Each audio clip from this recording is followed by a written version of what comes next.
Hello everyone, hope you're all well. I wanted to continue on my Legends series. It's been more than a month and a half since I gave my last legend, which was Mahela Jayawardene of Sri Lanka. Today I wanted to give someone who was the 200th Test player for New Zealand and is the first left-arm spinner in the history of cricket to take more than 300 Test wickets and one-day wickets, and was also the youngest Test player for New Zealand when he was 18 years old, and a lot of records, and the eighth player in the history of cricket to score 3,000 Test runs and take 300 Test wickets as well. And definitely one of the most intelligent spin bowlers of all time. Definitely one of the best I've seen in my times when I was young, and someone who had a lot of guile in the way he bowled, and he was an absolutely crafty bowler who used his intelligence, and who was not a big turner of the ball, but he was so intelligent in the way he operated, and it was just a absolute honor and pleasure to watch him operate as a spinner. And if he was not in such a strong team, if he was like in an Australian or such a strong team, he would have won a lot more Test matches. I'm talking about Daniel Vettori of New Zealand, who played with glasses, as everyone knows. One of the few players who played with the glasses in that time of cricket. He was born January 27th, 1979 in Auckland. And Daniel Vettori has Italian origin, by the way. And he was definitely one of the most intelligent bowlers. He really used his. He wasn't a big turner of the ball, but he was very accurate, and he was very good in flighting the ball, and he had an excellent arm ball as well that went on straight and got a lot of batsmen LBW and bowled. I've seen many Test matches Vettori bowl, and it was just master in operation. If he was in a strong team like Australia with a lot of batting, and if he had runs on the board, he would have won a lot of Test matches for his country. He played 113 Test matches in all, and he scored 4,531 runs at an excellent average of 30, considering that he was a big spinner. He was more than a useful low order batsman, at 30 average, and he scored 600s, by the way, and his highest was 140 that came against Sri Lanka at the Sinhalese Sports Club at Colombo. And he also took, obviously, he was a left arm spinner. He took 362 wickets in his Test career, and he had 25 wicket hauls and 3 wicket hauls. His highest was once he took 14 wickets against Australia. That was his best figures in a Test match. And in one day, he played 295 matches, and he scored 2,253 runs, and he took 305 wickets as well. So, like I said in the beginning, he is the first left arm spinner, I'm just repeating, to take more than 300 wickets in Test cricket and one day cricket. And he was also the captain from 2006-7 to 2011 at that time. And he actually was the New Zealand captain for that inaugural T20 World Cup that was held in South Africa, that India won against Pakistan in the finals. And he made, like I said, he made his debut when he was only 18 years old. And that makes him the youngest player to play Test cricket for New Zealand. And it's also a good thing. He was exactly the 200th player to play Test cricket for New Zealand.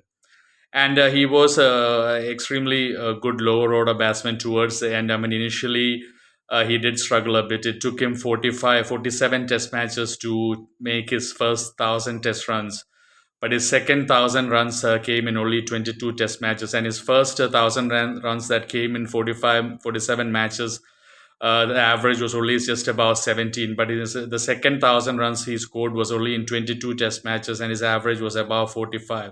So he really developed his batting, and he was more than a useful lower order batsman. I've always talked how good Sean Pollock was as a batsman. He's only got a couple of hundreds in Test matches. Daniel Vettori scored 6 Test hundreds, which is a credit to his dedication and commitment, and how he improved his batting as well. And he was an absolute gentleman, no doubt about that. And all New Zealand players are gentlemen. And he was one of the nicest guys to have ever played cricket. There was once a controversy in against England at the Oval. It was a one-day match, and there was a controversial run out, and Vettori wasn't happy about it, and he refused to shake hands with the English cricket team. That is one of the only controversies that surrounds him, but that is understandable. So things like that happen in cricket. But he was very, very highly respected around the cricket world. And Daniel Vettori always had a smile on his face. And he was the assistant coach of Australia, and he was also involved in the IPL with Bangalore. I think I'm not sure about it now. And he was he when he first came. I mean that was the time when Lee German was the captain, and then Stephen Fleming. Obviously, his main captain was always Stephen Fleming. He had an excellent captain in Stephen Fleming. It's just unfortunate that he didn't have the runs on the board like an Australian team would have, which Shane Warne always had runs on the board, and that is why he could express himself. If Daniel Vettori had a lot of runs on the test board scoreboard, and if he was bowling 2 runs, he would have won many test matches for New Zealand. But unfortunately, he was always playing kind of catch up cricket, and they were behind the match, and so there weren't a lot of runs to defend. So being a spinner, that puts extra pressure. I mean, otherwise, I mean, his record is amazing. I mean, 362 wickets with 25 wicket hauls and 310 wicket hauls. But it could have been more. He would have had a lot more match winning spells, and he would have won a lot more test matches if they had a lot of runs on the board. I'm saying it because it's very important for a spinner to have runs.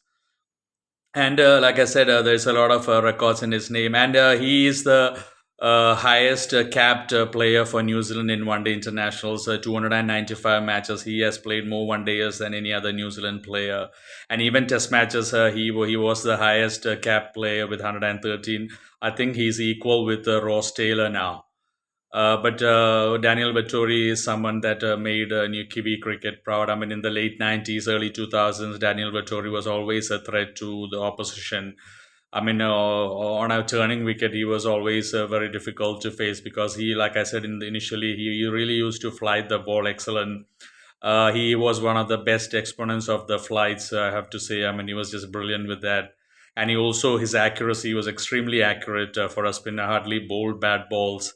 And obviously, he wasn't a big turner of the ball, like I said initially, but he relied on his flight, his guile, his accuracy, and also he had that excellent arm ball that went on straight, and he got many batsmen, LBW, and bowled.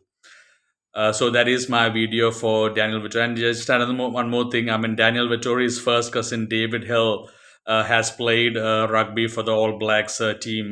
New Zealand people who follow rugby will know. I mean, New Zealand's team called the All Blacks.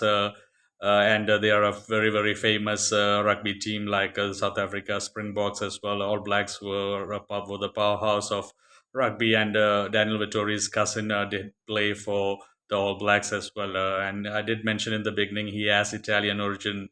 I haven't heard about any cricketer who has an Italian origin, and I've definitely not covered any player legend who has an Italian background. So that's a good change. And Daniel Vittori, everyone who thinks of Daniel Vittori can remember him having that glasses and having always having that nice smile on his face. An absolute gentleman who played, and an absolutely stunning bowler who showed the importance of intelligence, flight, and guile as a spinner. And he just made New Zealand cricket proud with his bowling expertise, and also developing his batting towards the end, and being such a good lower order batsman, scoring 4,531 runs with 600s, including 140 against Sri Lanka at Sinhalese Sports Ground at Colombo. So that is my video for Daniel Vettori, one of the legends of this game. I hope you have enjoyed this video. Take care. God bless you.